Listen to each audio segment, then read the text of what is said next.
खैर है अंकल, आप क्यों रो रहे हैं?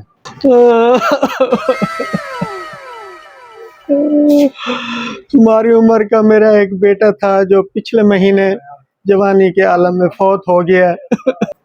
ओहो। उसकी शक्ल हूबहू तुम्हारी तरह थी। तुम्हें देखा तो उसकी याद आ गई।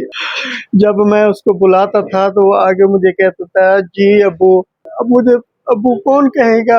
अगर तुम एक बार मुझे अब्बू कह दो तो मैं तुम्हारा एहसानमंद रहूंगा बेटा। यार एक दफा बुला लो, कुछ नहीं होता। अच्छा अंकल, आप परेशान ना हो, मैं आपको बुला लेता हूँ। आप बुलाएं मुझे बेटा। बेटा। जी अबू। बेटा। जी अबू। बेटा। जी अबू। बेटा। जी अबू। बेटा। यार ये तो पीछे ही पड़ गया यार। हाँ हाँ ठीक है, जी अबू।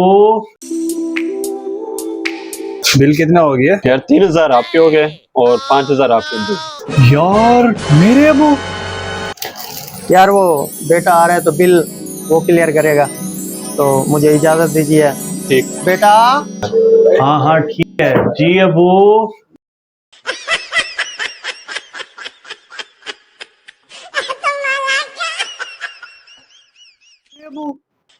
यार उस्मान, वो तो फराडिया निकला यार।